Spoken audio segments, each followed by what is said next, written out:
Hey, welcome back. My next guest is a life and personal coach. He's a highly sought-after corporate consultant and trainer with over 20 years of experience in high-tech, low-tech, no-tech, and any kind of tech you can think of. His proven techniques and processes will help you navigate today's uncertain business environments. Please welcome to the show Mr. Ned Kraft. Mr. Ned Kraft, welcome. Thanks, Clark. How are you doing today? Outstanding, sir. Thank you for being so patient with us. I know we're a little off schedule, but we're excited for having you on the show. It's an honor. And I want to first say thanks to Adanya for making this all happen for us. She's the best. She is the best. I firmly stand on that. Let's jump right in because I've got a few questions I want to get to.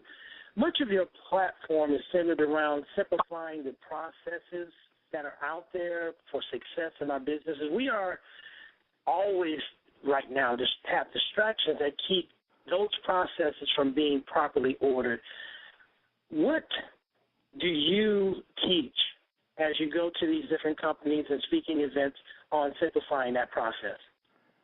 So the biggest thing that I do on process, and it was cool that Doree talked about process, because really process is what life's about. But when I go into a company or to a business or I talk to somebody, everybody's got a to-do list that has 100 things at least, right? Absolutely. What you got to do is look and say, what are the 3 things that are going to make me feel better tomorrow and make my business better next month? And do those. The other 97, you have to consciously ignore them. Otherwise, they just are a weight on your back you carry around all the time. Wow. Yeah, that sounds like me almost every day. So I need to be signing up tomorrow.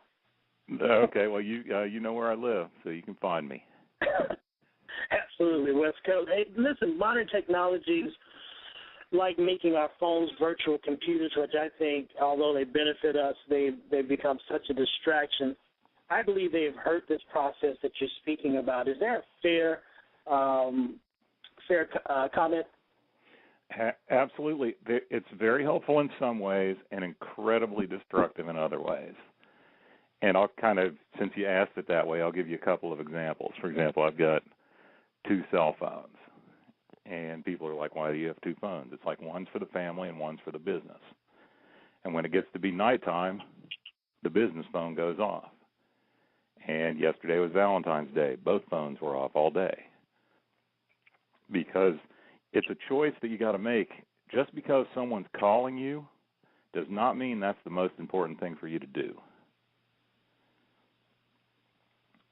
And let me give you an example. Just when I used to, basically I worked in an office environment for a long time, and when someone would come in, I would not answer the phone if they're in the office with me, because a person who's there with me in person has a higher priority than a person who's on the telephone. And I think that is completely lost at this point, and we're training our kids that the person on the phone, whoever's on the other end, is the most important thing in their life, not the actual people.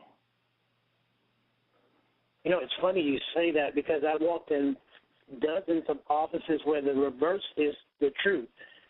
It's not you who is important, it's the phone, and they'll put you on hold or have you sit down for a moment while they handle the phone call. Where do you think that kind of ideology, where did it creep into our companies and industries? I think it started back when it's really a question of back in the old days, you have an assistant to take your phone calls, right? If you have employees. Right. And then what happened was with technology, now we're our own secretaries. So we got to type, because when I'm working as an executive, I want to have an assistant that does my emails, filters my phone calls, all that kind of stuff.